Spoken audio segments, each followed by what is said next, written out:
Cyber season is in full swing with our pals Isotope and Native Instruments.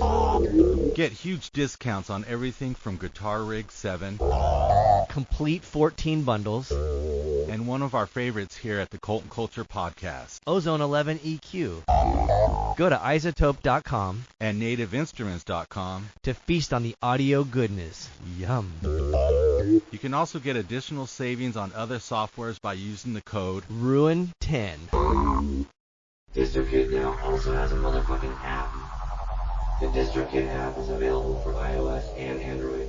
You can download it at distrokid.com/app/, or you can get it in the App Store.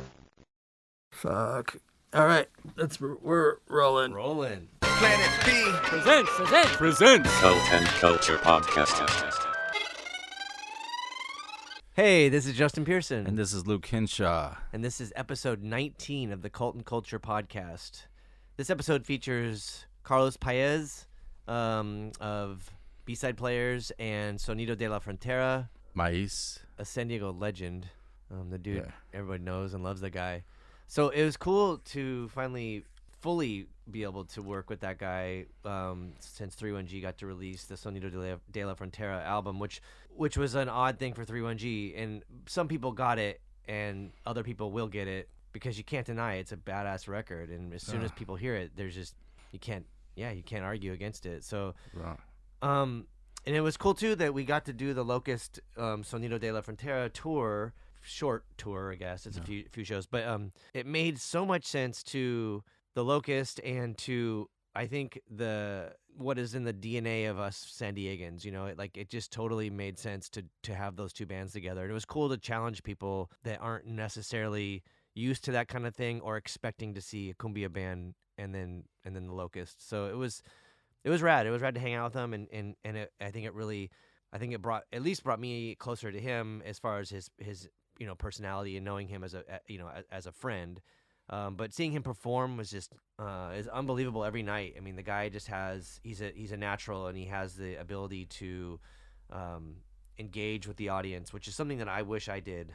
And it was also great learning the history of B-Side, like the long history. Not many bands, if any here at all, can say, hey, we've been active for over 25 years and not just like, hey, we were active in the 90s and then we took a break for 5 years and then we came back and then reunited after this many years. Like, they've been fucking active for over 25 years, playing all the time. And it's also, I mean, it was cool too, and not that it's that important, to maybe to the listener of this podcast, but like to me it was important that like my introduction was through punk and hardcore, and it was cool that kind of was a common thread and still is in that guy's life, and a lot of the stuff he does. It's rad to see that. I think, mutate into other realms of music and art and culture. Yeah, absolutely. So, yeah, I guess without further ado, no, let's just jock him some more. Okay.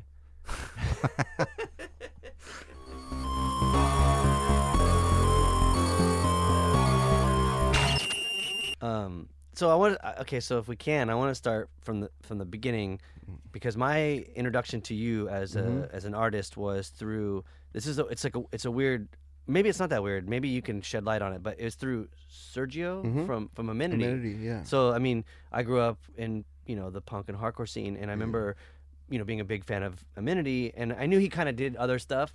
But then everyone's like, oh, it's like Sergio's in this new band, B-Side Players. And I checked it out, and I was like, what the fuck is he doing, man? This is crazy. And then it was like, I mean, because also, too, we're from San Diego, so I think we have artistic diversity maybe in our DNA. Yeah. So it was acceptable. Maybe like in some other city it might have been like not acceptable. But for me, I was like, okay, so Sergio's in this band. I'm gonna check it out, and I'm digging it, and then that's it. That's all it took. Well, as far as like Sergio Hernandez, that was the genesis of B-Side Players. B-Side Players was like was created by Sergio and I, and Sergio approached me, and I was in the music scene doing some more like alternative, like Jane's Addiction style kind of music, and we were just doing little cafes and playing Tijuana bars during the whole amenity, when amenity transformed into House of Suffering. So it was kind of like the last days of Sergio's like hardcore scene. I don't know what happened, but he just kind of had a revelation where he just wanted to play dance music, but Chicano based dance music, and that was how him and I came together, because we had the thing. My background is from like my dad's musical background, which is like Los Moonlights, which is a Tijuana band that was pretty big in the 60s and 70s. And I think Sergio knew about like my upbringing, and he knew that I wanted to start like a Chicano Latin band, like a big band with horns. So that's how we came together, and that was our mutual kind of our mutual agreement. Like, let's start a Chicano Latin band from Chula Vista that incorporates a big sound with horns, and we were both record collecting at the time, so we were listening to a lot of the East Coast salsa, like the Fania All Stars, and Willie Bobo, all the old Latin artists from the 60s. And not only that, but we were also inspired by the West Coast Latin, which was like El Chicano, Carlos Santana, Malo, Tierra, all that music. That's how me and Sergio were like, let's start a project around this kind of vibe. And I'm well, it has to be big. The band's going to be big. So instantly we started bringing people in, and so we just brought. Wait, do you mean big, like physically big, or like big popularity big? No. We were thinking of a big band. Like, let's start a big band, like a 10-piece. Like we want the Rhodes. We want the horn section. So I'm like, So I was in charge of recruiting a horn section, and we were both in charge of getting like people rhythm and everything. So we started recruiting people, but we were really limited, and we just started kind of scouting. And at that time, it was like the early 90s, so there was a whole renaissance of the acid jazz movement from Europe that hit LA, and it was coming down to San Diego, and we were really like, we like this acid jazz thing because it's exactly what we want to do with the Latin thing, but it's a little bit more funky, jam based, like long songs and a lot of solos, like instrumental. So that's when we started recruiting our musicians.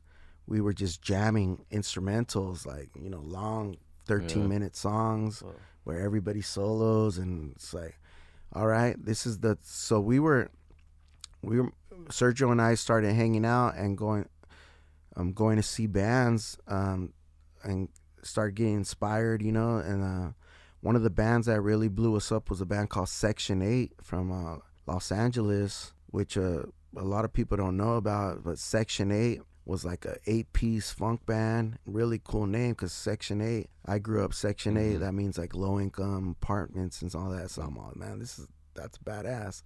The band's called Section 8, and they were just straight funk instrumental. But later on, we found out those guys were like the nephews of Parliament, like the grandchildren, which later on became Weapons of Choice. All these bands that we were going to go get inspired by.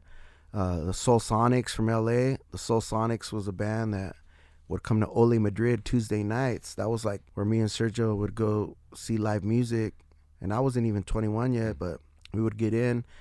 And the Ole Madrid, which is Mauricio, who opened up the restaurant in Little Italy that became like a... where we played for Halloween. Yeah. What's it called?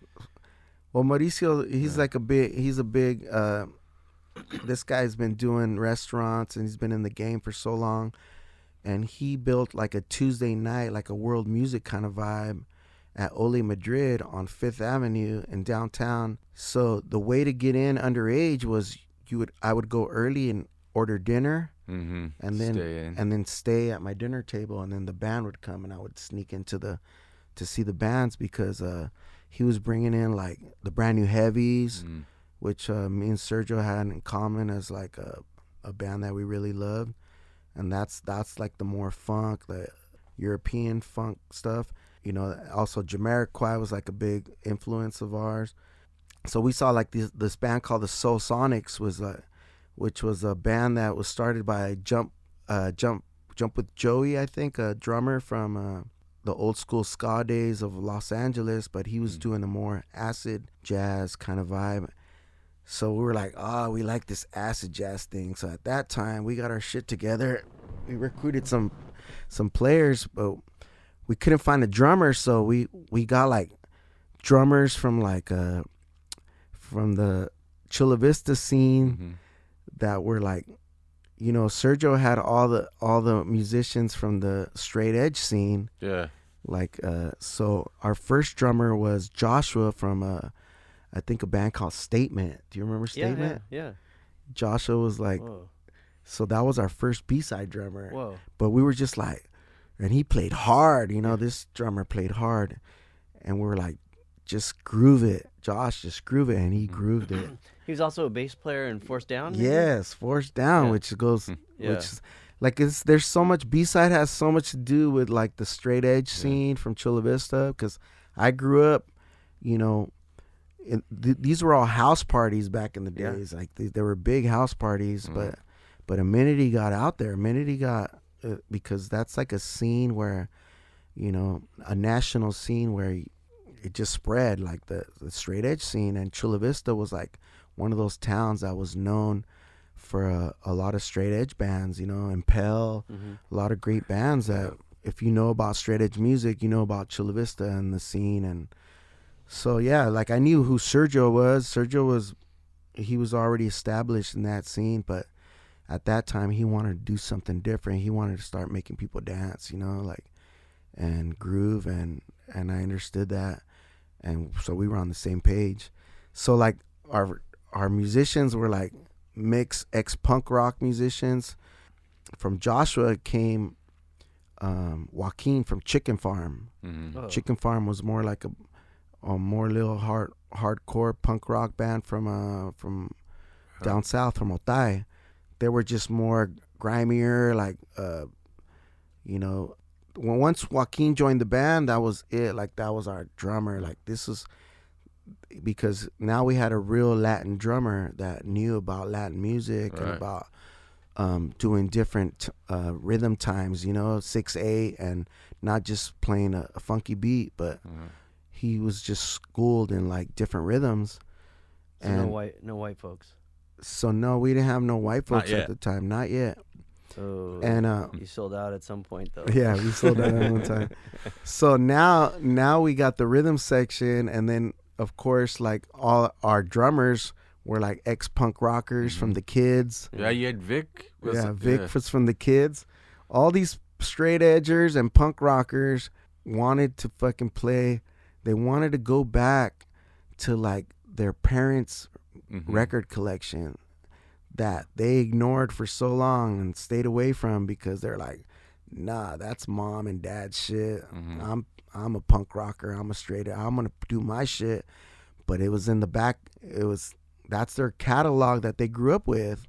That's mom vacuuming in the morning, like to Carlos Santana or to like with the cocktail, you know, Ray Barretto or Malo.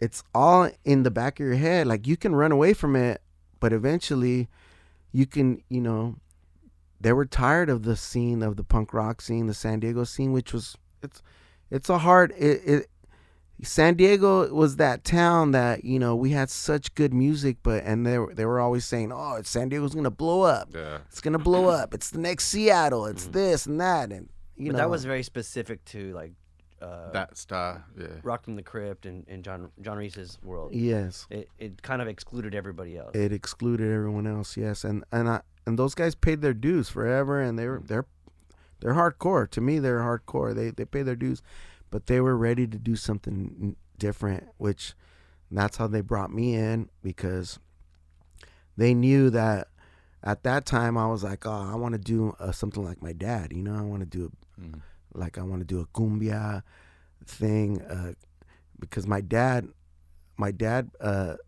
hits were cumbia. He did 16 records, but the hits that he's remembered by were the cumbia songs.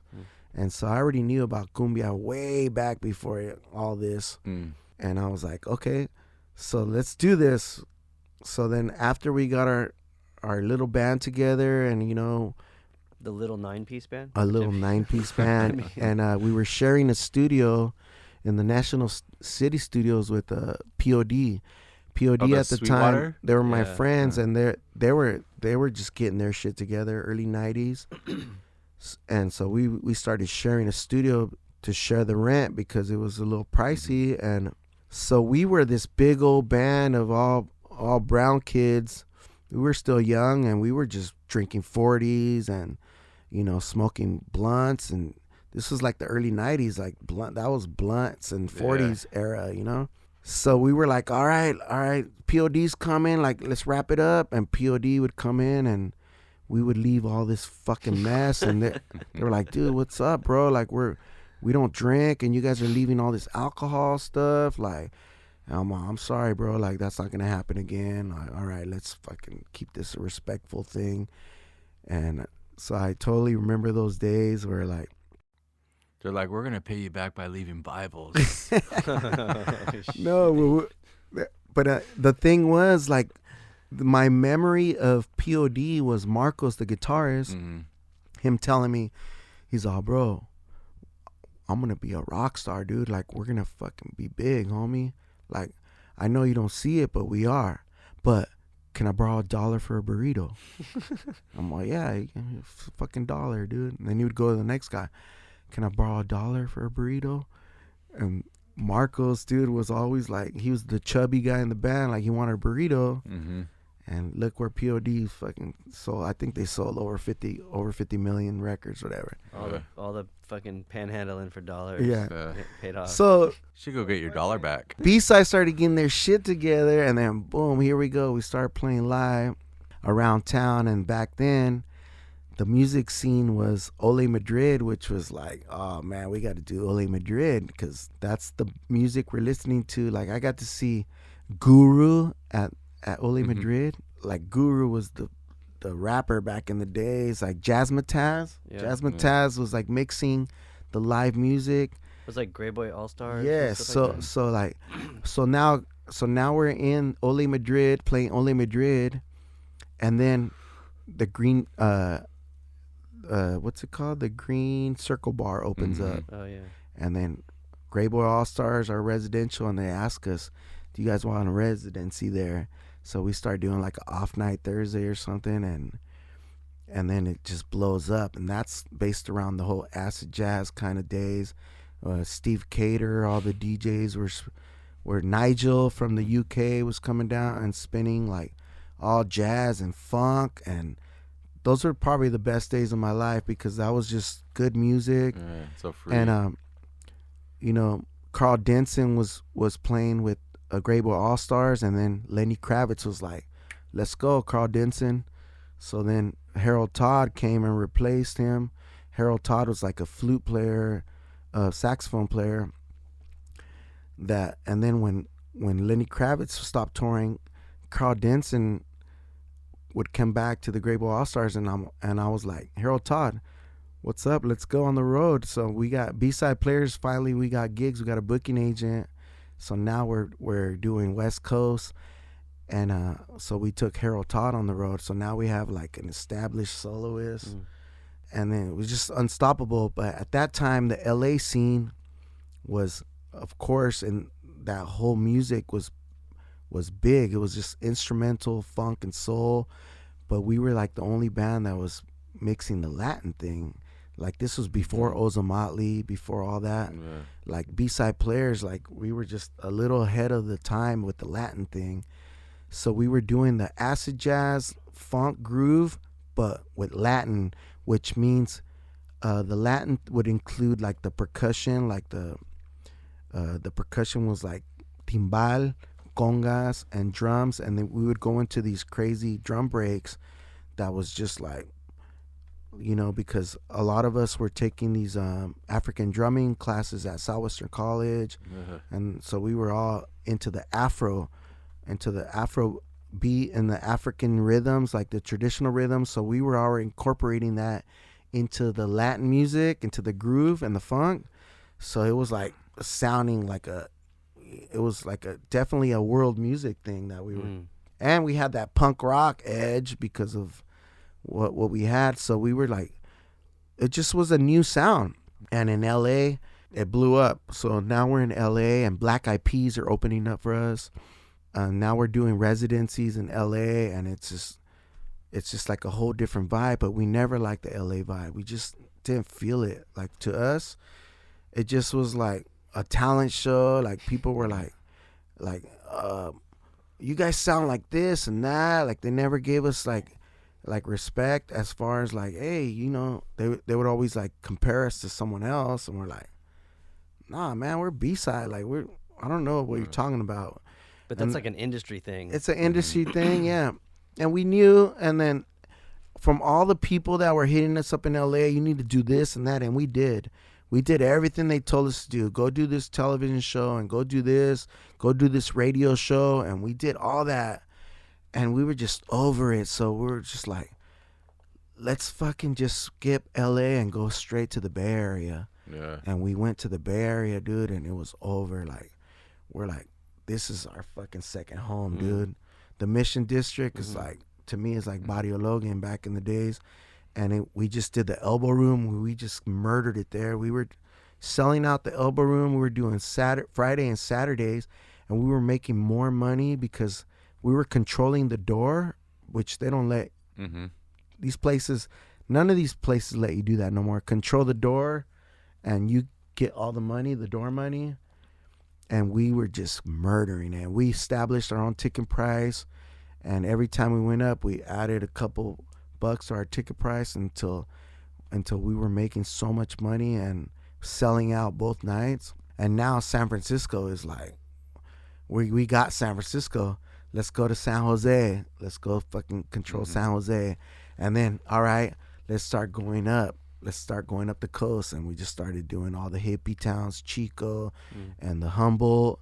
And then we just started doing California for like 5 years, like B-side, boom, boom, murdering it. And then from there, we were having a good time. All of us, like, we were all young and making music. And, you know, we recorded a little record, our first CD, and we were just touring and just doing good, doing the California thing, you know.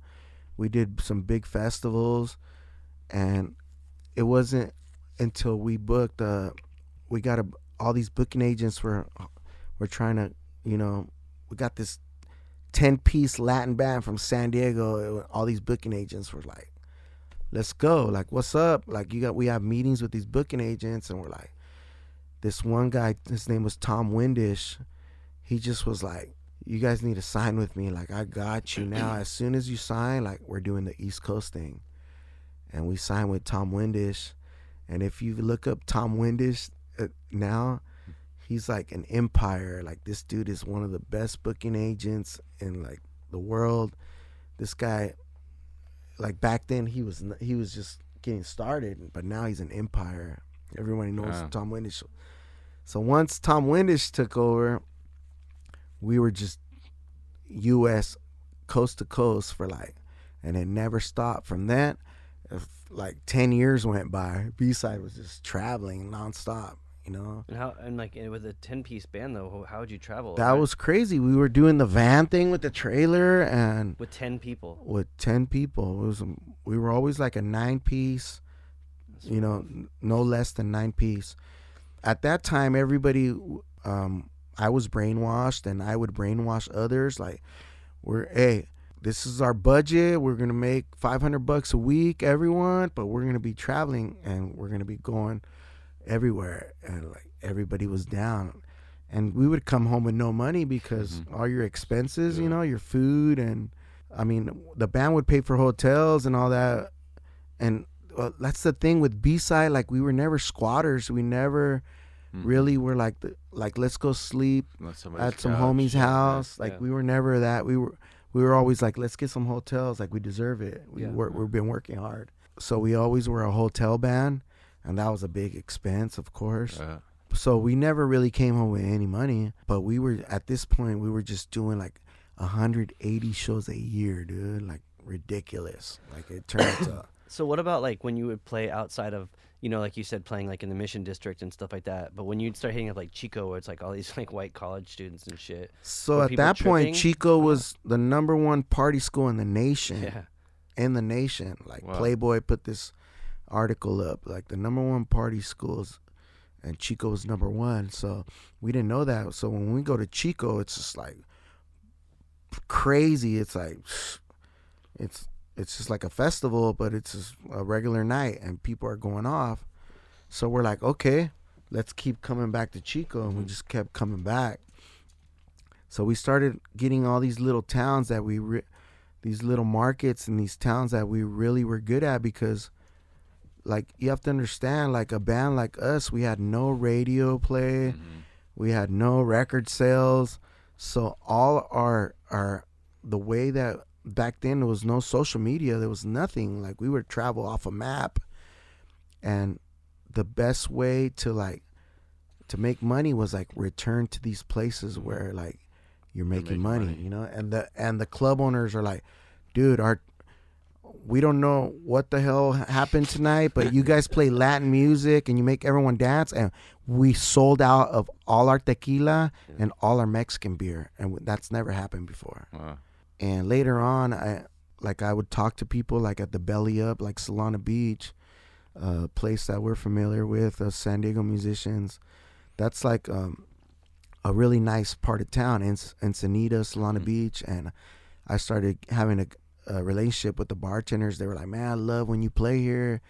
And I was like, really? You love our music? He's like, I love your music, but when you play here, I make so much money, you know? Like, I'm a bartender here. I bartended here for 15 years, and when you come play here, like we sell out of all the tequila, and that's what it comes to. It comes to like business. Like you have to understand, like a reggae band is gonna play, but like people are they'll drink 1 beer, 2 beers at the most, and they're gonna go smoke weed outside, and they'll order water. Salsa music is dance music. They want to dance the whole time. They'll drink water all night. They're not a drinking crowd. It's a dancing crowd. Underage shows, there's no alcohol. So a band like us, wherever we went, these bar owners, it was all business. It was like the numbers. It's all about numbers. It's not about numbers of how many people are in there. It's about alcohol sales. Alcohol sales is another number that the band never knows about. They're not going to tell us how much they made at the bar. Yeah. Unless you build a relationship with the bartenders and you find out these things. And I was like, oh my God, like really? Like you guys made that much money on alcohol? So that's why we're like, to this day, like we play like Moe's Alley, like a bar where like they sell out of alcohol, because it's the music we play, it's party music. When you mix genres of music like mariachi, cumbia, reggae, funk, it's just like a party vibe. It's a party dance vibe, and it's like I'm gonna dance and then I'm gonna go get a drink. I'm gonna dance, I'm gonna get another drink, and I'm gonna buy my friends drinks. And it's a drinking kind of, we've always been a drinking party band, you know. And I think that has a lot to do with the big band also. Seeing the big band thing, it's just like this like energy, you know. And you're watching 9 musicians on stage moving and playing, and you get loose. Yeah, it's a loose thing. Yeah. So that, going back to Sergio being from a straight edge scene to now, you're like in a party band and you're playing to drunk people every night. You know what I mean? I mean, Sergio was probably playing to a lot of drunk punks. Yeah, I'm sure he was. I was drunk at the straight edge shows. Yeah. So I didn't care. I heard about It's you like guys. More beer for me. But you are the only original member in B-side, right? I'm the only original member, but I think that has to do with the lifestyle that we created, which is the touring lifestyle, and people just started falling out. It's just the band we never made money. We never came up with money, like, to this day. So I think that's why people were like, dude, this is a cult. Like, I got to get out of the cult. You know what I mean? Yeah. Like, it's fun. I'm having a great time. I love playing B-side, but like, I need to get my shit together. But that happens too. Like, even in punk bands, it's like, well, you know, at the end of the day, the it's not that I came home with a lot of money. I came home with life experiences. Exactly. And that's kind of more valuable. And I'm not saying what I'm talking about is like the guys that devoted their life to B-side. It's like decades. It's not like they were in there for 3 years and I'm out. Like, decades. Like, people that are in the band stay for like 10 years and then I'm out, or 5 to 8 years, because you're gonna go travel. That's the thing. I promise you're gonna travel and you're gonna have a great time. Yeah. You know, you're gonna go coast to coast, and maybe sometimes we'll get to go to Mexico and you know. It's different though too, traveling, because even on tour, like, you go somewhere, like, people are always saying like, oh, you're so lucky you get to travel, and yes, I am lucky, but it's different because when I go on tour, it's like most of my day is at the venue or the night or whatever, and I have a couple hours, but at the same time, you end up creating friendships and you end up seeing things differently than if you were there as a tourist. For sure. You see the other side of it. You see the real side of things, and that is really valuable. It is. Like, and it's the small towns that I really fell in love with that I still go visit to this day. Like, I don't know what it is with Idaho. They really loved. I think it has to do with like 10-piece Latin band from San Diego, like a little flyer, and it's like, it's something that like it's appealing to them. Like, what the? I gotta go check this out. If I was in Idaho and I saw that, I'd be you know like, what I mean? What the fuck is that? And so that's how that Colorado, like the Rockies, we just murdered it because the people were just like intrigued by that. Like, oh, 9-piece band from San Diego, Latin band, and that's it. Yeah. And there wasn't no social media back then. There was no way to blow up the show. It was just like a flyer, you know, or like, yeah, at the club or word of mouth. Come check, and that's how I would come. You know, I would see the bands that would come to San Diego too, the same way. It was different times, but definitely like people were intrigued by the whole Latin band from San Diego, and they were just like, "Oh man, this is awesome!" It was the party. It was a party. But it's the weird thing is like just that little introduction. Like, how do we get this? Because kind of like how like I knew Sergio was in B-side. And I was like, I gotta check this out. But then when we did those shows together, the Locust and Sonido, people, it's like, what is this? And then they see it and they're like, oh shit, I get it. Like, this is the jam. You know, it just, they need that little connection or little piece of information. Yeah, for sure. And then like the Sonido thing is just became something where we were all like, let's record and let's do a recording project. To like, got to open up for the Locust, and I really like this. I think we should pursue the traveling thing. And now, of course, during these COVID times, like it's hard to book anything. But you know, for sure, if we weren't in these circumstances, like, this is a band that would, like, the Sonido project would be touring, like, nationally or international right now, because. Well, what about the 9 or 10-piece band to a 3-piece band? That's got to be like a mind fuck for you, right? No, it's not. It is. It's super easier, and it's like the thing with the big band is like everyone's, you know, separates in little parts. Like you get 3 people going over there and 3 people going over there, and then it's like, all right. And so the band is always kind of like doing separate things. It's not united. But with a small band, I really love it because we're just all together at all times. Yeah. And I guess I meant like on stage. On stage, oh yeah, the dynamics are way different. With the big band, for me, I'm like the person that's like, I'm all, hey, let's work on our dance steps. Let's be more united. and that's kind of hard because it's a bunch of dudes, you know. But I've always been my dad's band was always like a visual band because they dressed in like the same suits, like the 70s leisure suits. They would have every color every night.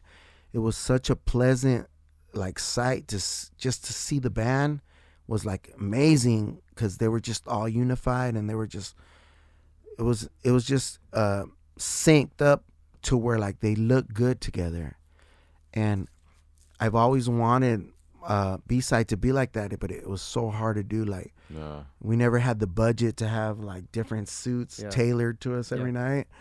So I always let everyone gave the freedom to dress what they wanted to dress, but at the same time that affected us too because to me, like, it's not what I wanted. It's not what I wanted to see. Like, so you have some people dressed like shit and you have a guy dressed nice. Yeah. That's already bad. Yeah. It's already bad visual. So I was always really, like, unsatisfied with that.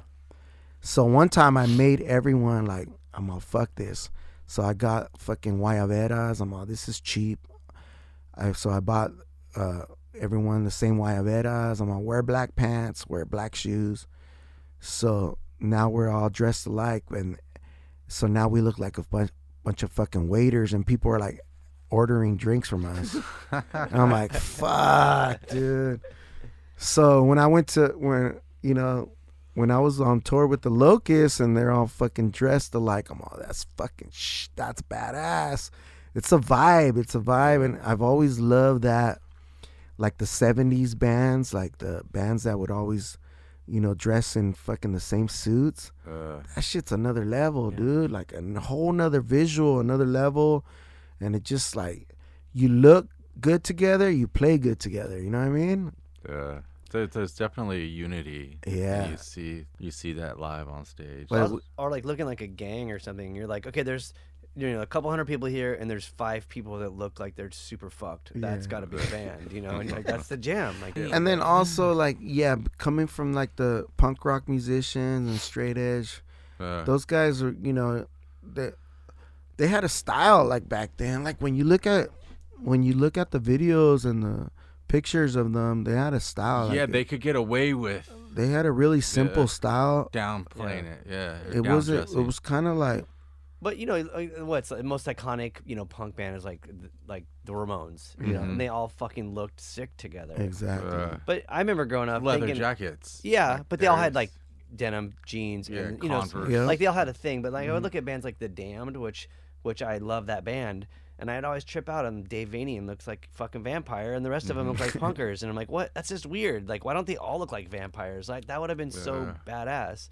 But I think even with the Locust and stuff too, like subconsciously we gravitated towards looking like something because we grew up like really some of us being fans of like the later Beatles or even the earlier Beatles, but or even in the punk world, like this band Nation of Ulysses, like they rolled up all in suits and shit, and like they looked different, and that was really important. It was a statement upon itself because you wanted to stand out. For sure. And that like going back to the acid jazz scene when we started, that was like when you talk about jazz, like the way they would dress, I mean, they would dress, you back in the days, like any jazz musician, you had to look good, you know what I mean? That was part of your gig, but it wasn't like everybody knew you got a jazz gig, you look good, you know what I mean? You never could like roll up in like shorts and flip-flops. Never. So that goes back to B-side. When the white guy came into the band. Say his name. So Joaquin, this kid came from Otay, from Chicken Farm, and his thing was his brother Tizoc.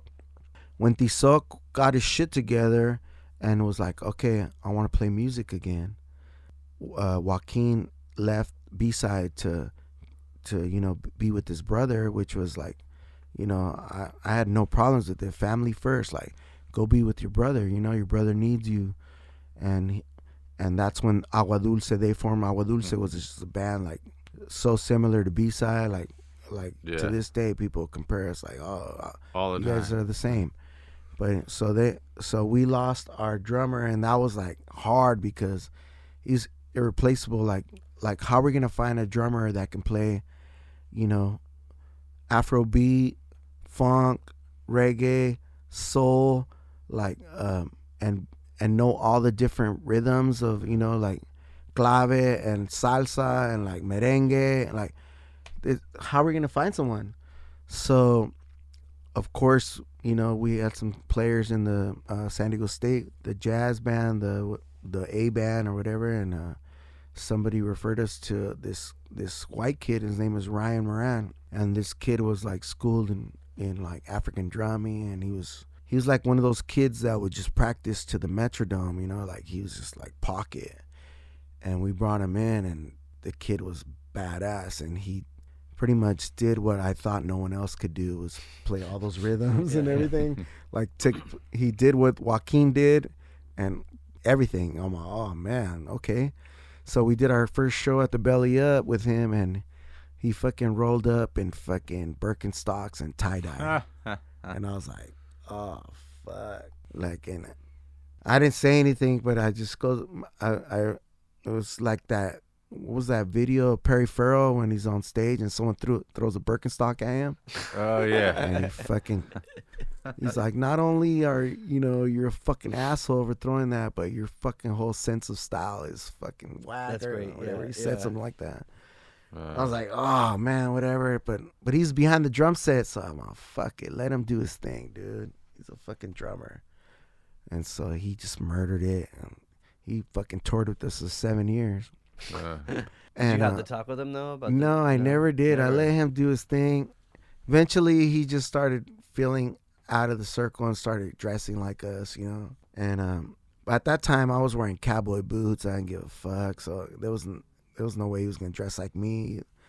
So everyone was doing their own thing, and it was like the jam band era. It was like the late '90s where we were just doing hippie towns and doing like 15-minute songs, and hippies were just going off, dude. This was like 2 years of my life. What would you do as a vocalist when that happened? I was playing the trumpet. Oh. And we would go into these long songs, and that was cool about B-side is we could cater to the hippies. And this was like pre like Fish and Galactic, like when these bands we were touring with these bands, and they weren't big yet. Now that these bands are huge, like, you know what I mean, like Fish, Galactic, and so I can't wrap my head around that stuff. And it was like, I love you guys, your energy is so rad. Can I hug you every night? You know, your energy, give me another hug. They're trying to steal that Chicano I loved power it. from you. I loved it. No, I loved it because it was peace and love. Like peace and love, I'm all about that. I lived that lifestyle, and it was great. The drugs were great. The drugs were clean. Everyone had a good time. It was a good time. But so we were doing that, and next thing you know, Slightly Stoopid offers us. They were a 3-piece band from Ocean Beach, and these guys were like, we're back home, and they're like, I want to take you on the road, and we're gonna do this fucking the Rockies, like cold, like Vail, Breckenridge, like all the ski towns. Oh, let's go. And we want B-side to open up. I'm like, you want a fucking 9-piece band to open up for a 3-piece band? Like, are you sure you want this? Or, yeah, we don't give a fuck. Like, we're killing it. Like, we do what we want. We're like, let's go. Whoa. So then we fucking do this tour, and now we're like drinking vodka Red Bulls every night, and it's like the whole fucking, it's like the snowboarder vibe, like the whole different, like it's like a whole different world, you know what I mean? The X Game vibe. And at that time, Slightly Stoopid was mixing punk rock with reggae, and there were more punk rock on the punk rock level, but their version of punk rock, which was like whatever. It's not what you're punk rock. It's like pussy punk. Well, whatever. So we finish the tour. We get home, and like I get home, and then Raimo, the drummer, Ryan's like, so I'm leaving the band. I'm done. They were just like during the whole tour, they were like talking about we're gonna take you away from B-side, and we're gonna promise we got this. How much money does he pay you? We're gonna pay you this. Cool. And not only did they take him away, but they were trying to take our percussionist away. So now when you see Slightly Stupid live, they're a 9-piece band. Yeah. They're not. They are? Yeah. Yeah, they have the horn section. They have the percussion. So they wanted what we had. Oh, yeah. So from that tour, they were never a 3-piece band ever again. They had they had a 3-piece horns.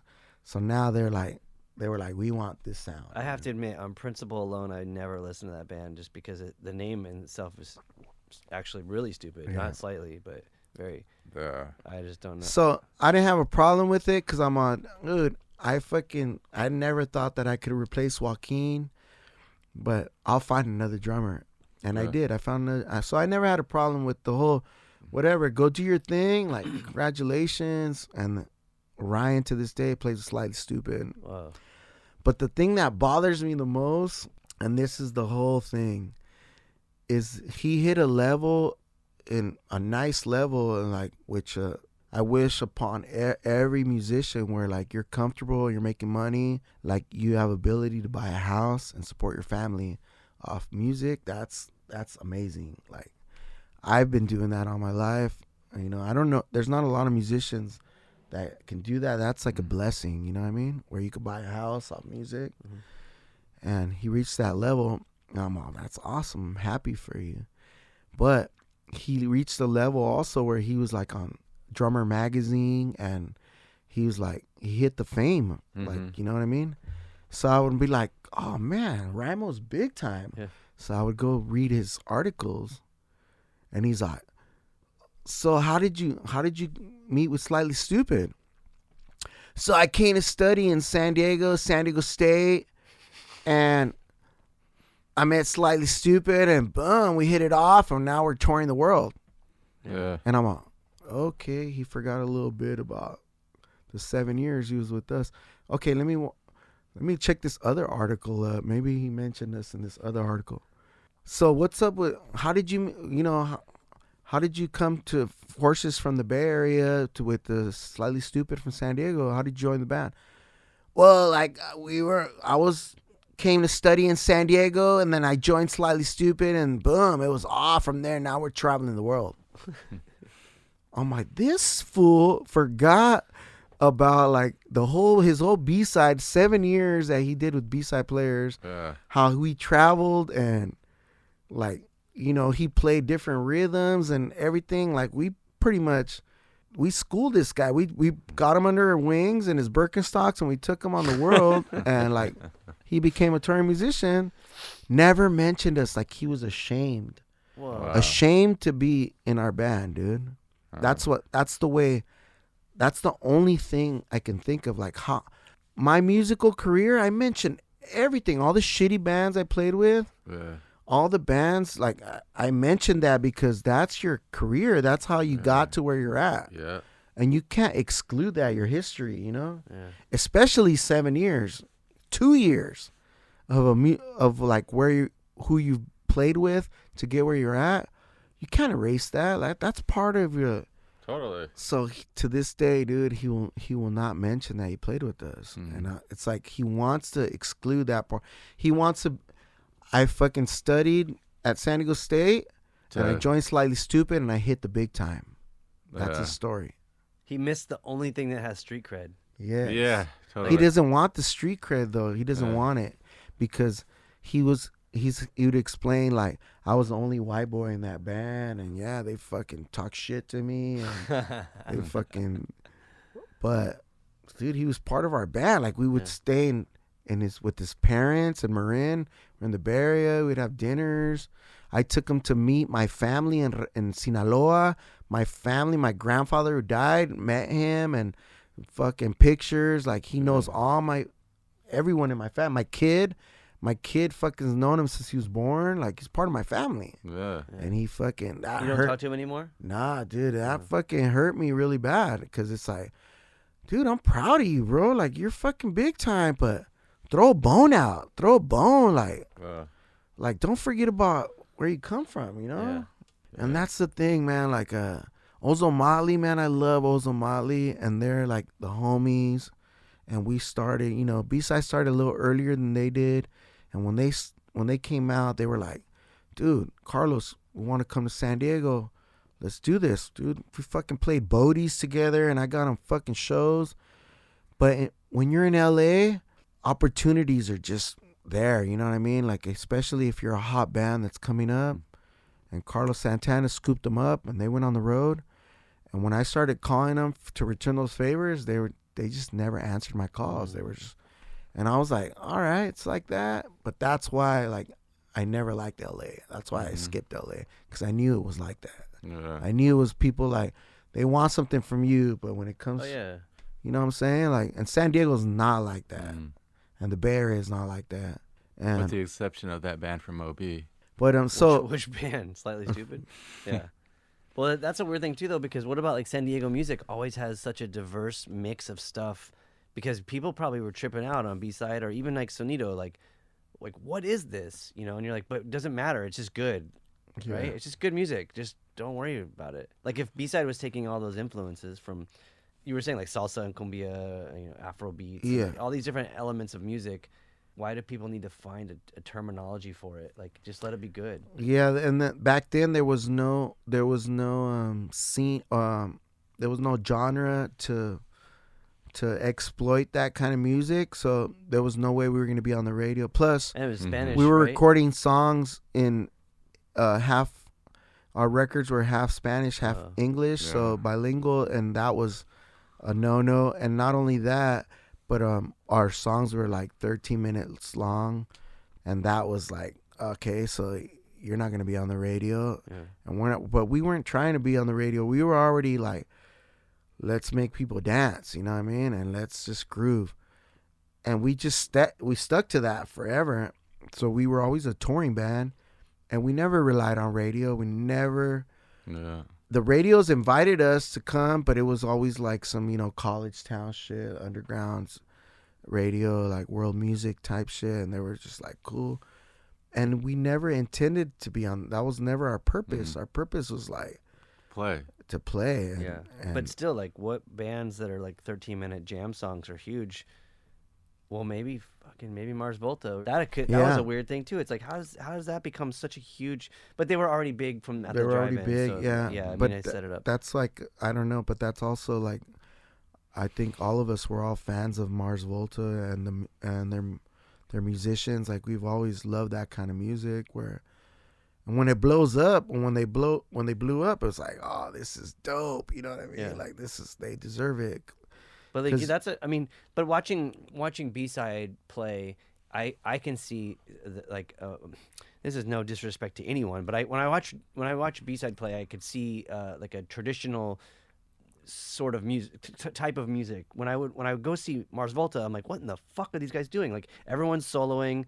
Like, I should be on drugs, but I'm not. Like, how does this major, you know, label shit or like mainstream stuff where like normal fucking people are digging this? You know, that was the thing. Like, you know what I'm saying? Like, it doesn't seem accessible. Where like, I think B-side should have been huge, like totally accessible musically. Yeah, I think it's just also like the timing too. Like, you know what I mean? Like, as far as like now, the lottery. When you listen to commercial radio, now you hear Spanish songs, and now it's a thing where. But back then they were like, dude, do not. If you're gonna make a record, like English or Spanish, don't mix the both. Like, that's like, we can't help you with that. And it was so like, weird. What do you mean help us? What? Like, what do you mean?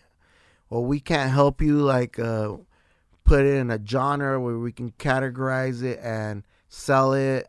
And it's like, it's difficult for us. And I'm like, okay, well, fuck, dude, I'm bilingual. I'm fucking, you know, like. With this project with Sonido, I don't have a choice, because Luke is like fucking militant. He's like, no English songs. I'm like, fuck, dude, really? I just can't hear it. So I can't. He won't let me sing a song in English, and that's fine. But that's like, it's in the reverse. If you're gonna tell me no Spanish songs, I'm like, fuck you. Yeah, you know of course. What I mean? Yeah. But what about that? Like, any kind of Spanish music, whatever like style, it all becomes Latin music by industry standards. Like, it could be anything, you know. Like, I don't know, and fucking even like Los Crudos or whatever. All their, you know, like all their songs were in Spanish. Like, they were never categorized as like a Latin band. They were just a hardcore band. Yeah, and it's just fucking crazy to me. Like, now, like hipsters go in the Barrio Logan and they're like, do you have any solitarios? Do you have any bookies? Diablos? Do you have Los Moonlights? And I'm like, those records are like $100. And they're like, yeah. Do you have any? And I'm like, fuck, dude, really? Like now, like that anything that's old 60s, 70s, like Spanish music, like that genre is like the hipsters are now, they know about it. Everything came back, dude, like the lowrider music, the Chicano music, the old garage psychedelic bands from Mexico that were just laughed, like they laughed at them, like this sounds terrible. Yeah. Those records are like $500 to $1,000, like they're rare. But what about, like, do you think this is probably a weird question to answer, but do you think your like B-side and Sonido and all everything you do has also benefited from that? No, I think later in the future it's gonna be like that. Like, do you have a B-side fucking Yeah, $500. Like it's gonna be like that. Yeah. Like, and my dad happened the same thing. My dad never, of course he lived when they were at their prime, they were just killing it, flying everywhere and staying nice hotels and doing nice gigs, but he never fucking hit the money jackpot. Mm-hmm. He was just part of a band. So now when I'm my dad, your records are fucking worth like $100 to $300, and he's like, what the fuck, Yeah. And how did that happen? They're not rare. Like, they're RCA. There's fucking made a million of them. Yeah. And I'm like, no, they're just hard to find because the people that played your records, all of them played them, like grinded them to the fucking didn't play no more. Yeah. So they're like, you know what I mean?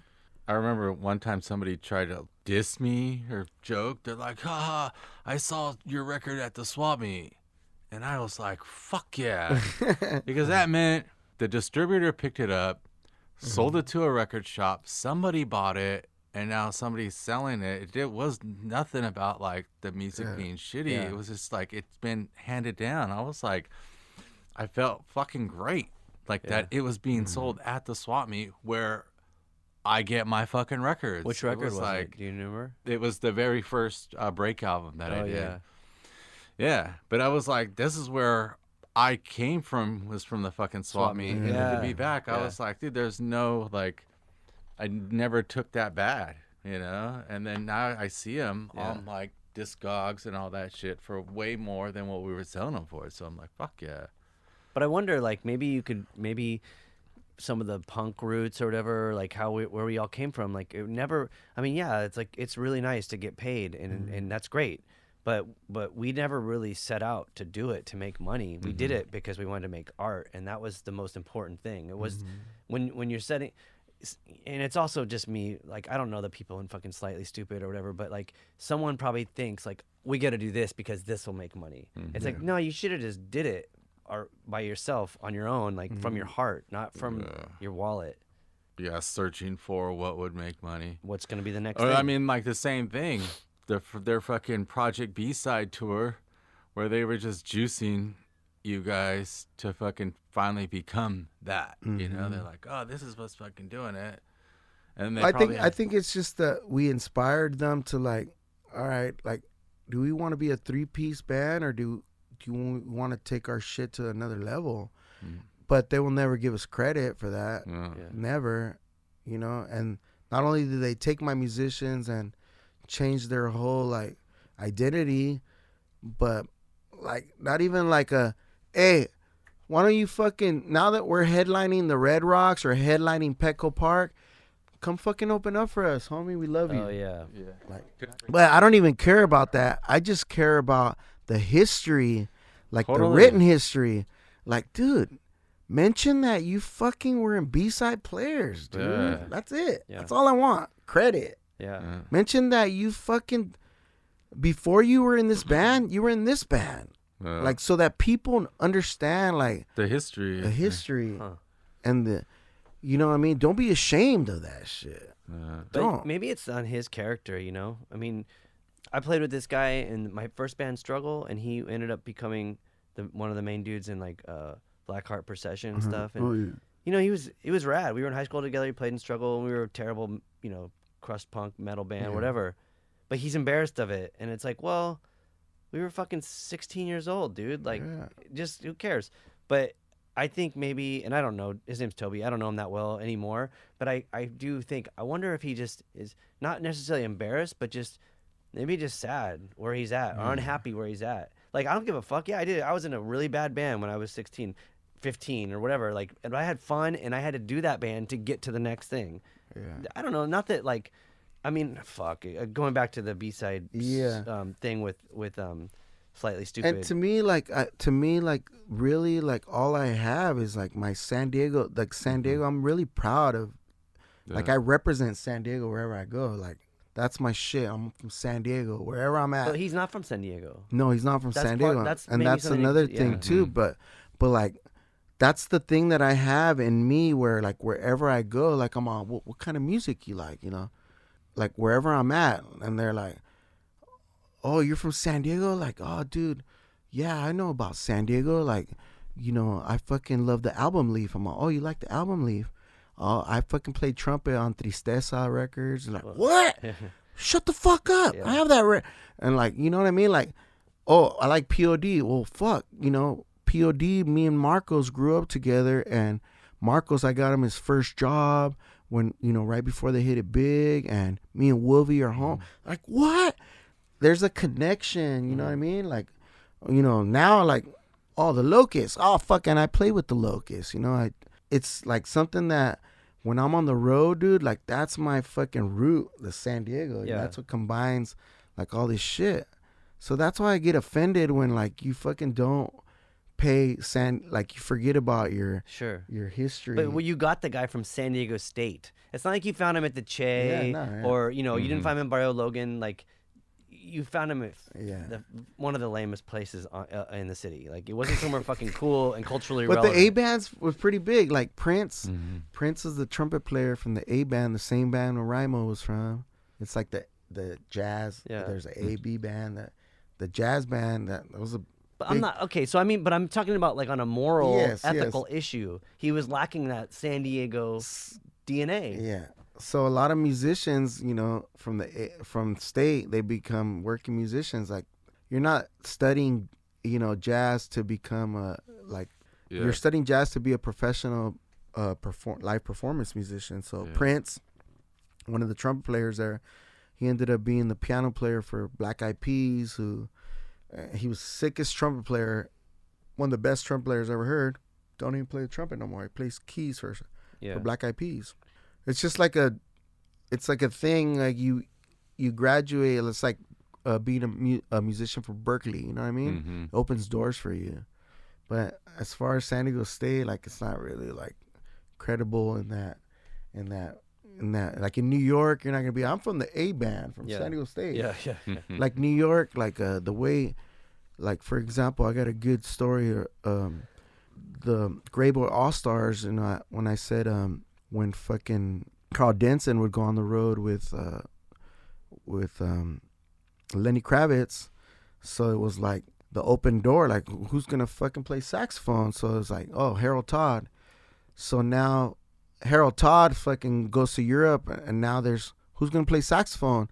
And this fucking cat, Chimmy, who's been fucking practicing the saxophone, like, now here's your opportunity. Boom.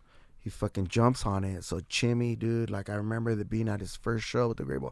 He's all nervous because, dude, you're fucking soloing like every song. And it's a fucking gig, you know? And he fucking killed it. Like, dude, congratulations, Chimmy. Like, that was badass, and built his confidence. And Chimmy was always like the backup musician for every gig. Oh, someone bailed out. Called Chimmy. Well, Chimmy went to New York, dude, and Chimmy fucking paid his dues in New York. In New York, it's a way harder fucking vibe, dude. Like, the jam sessions, you can't just go fucking play. You have to kill it. And he fucking fell into the community there, and he fucking got into the Daptones. And the Daptones is pretty much like, you know. So now Chimmy has his own records, dude, like on Daptone, and he's established and fucking paid his dues, dude. But he did it on his own, you know, and it's respected. and he's fucking. I'm from San Diego. Yeah, you sure. know what I mean? Yeah. It's But maybe it's like that, like the dude from Chicken Farm, like he didn't get to go to San Diego State or Berkeley. He just had to do the thing, and he did it, and he I don't know, you know what I'm saying? Like he did it from nothing, and that says so much more. I think that's more important. That seems like fucking San Diego to me. Yeah. And it's also a reason like why like San Diego never became the big thing, like what they were predicting back in the, remember, oh, San Diego's gonna be the next fucking this and that, like the music scene. It never became that because I think fucking like when opportunities come, people bail out. Like this is kind of like a fucking recruiting zone or something. Yeah. For LA. But also they're like, it's gonna be the next of this other thing, and you're like, no, we're our own thing here. Yeah, we're our own thing. But it's also like when doors are open, like people are out. Like they're just like, I'm out. You know what I mean? I'm leaving San Diego. Well, that movie, It's Gonna Blow, that came out. Did you see that? Oh yeah, It's pretty good. Is Bertie's on there? Wasn't Whoa. it the drive-in and down south and No. Oh no, no, It's Gonna that's- Blow. okay. Is, That's yeah, another movie. it's like a documentary. Oh, okay. Yeah. But it's a trip because they talk about that, like how we were gonna be the San Diego's gonna be the next big Seattle. If you watch the documentary, it doesn't really dive into it, but then there was all that shit like Crash Worship and all the Gravity Record stuff. Like there was all the weirdo shit that was happening here that's not Seattle never had that. I mean, they had cool shit, but like those are some of the it's gotta best go prime. shows, B-side and Crash Worship. And that reminds some when, shit when right Locust when Locust invited us to go on the road with them, that was like, dude, that's like Crash Worship asking B-side to open up. Like, what is this? Is this like an experiment? Is this a joke? What is this like? I was like, because I've seen Crash Worship. Like, why do they want us to open up? Like, how did that go? Do they want to fucking like do they want to do a culture shock? You know what I mean? Yeah. Like I was confused, but then I was like, when we started doing the shows with them, I'm all, I fucking get it, dude. I get it. And it is a culture shock. Where'd you thing. play with Crash Worship? Like what venues? Fuck, San Diego gigs like Casbah and shit like that. But we did some other some outdoor little festival events where. Cause that shit was like a circus, you know. Yeah, it was a circus. Yeah, I mean.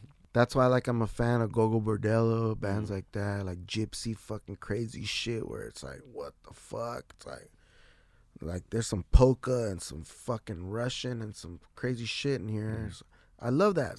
I love the world circus shit.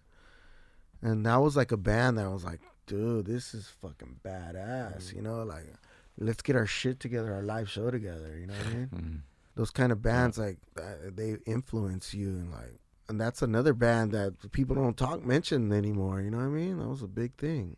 Crash Worship? Yeah. Yeah. I mean, but it's legendary stuff.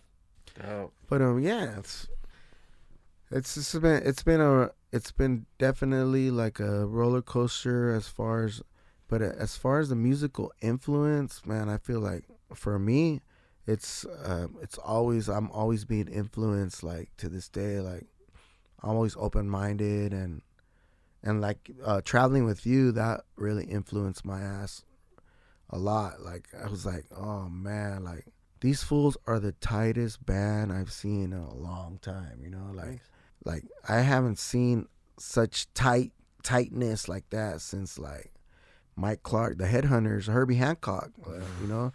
The original Herbie Hancock's band, like, the breaks and like, this is jazz funk, but so tight.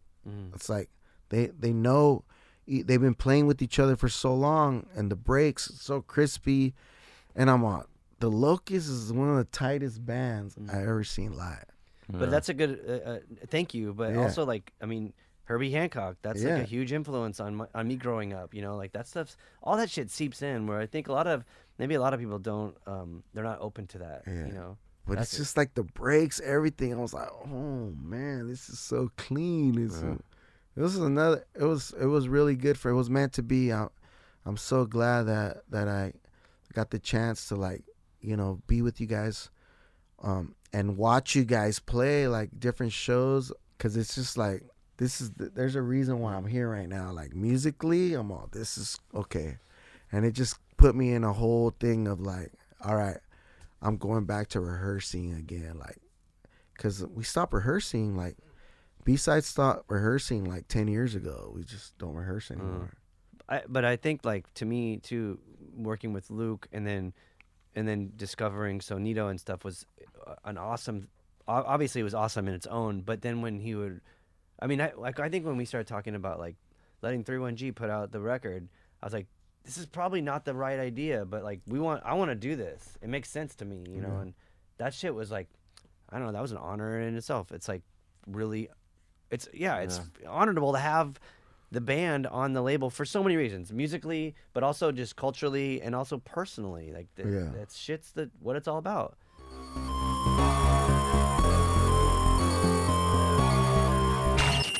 Colton Culture is proudly sponsored by Earthquaker Devices. Planet B.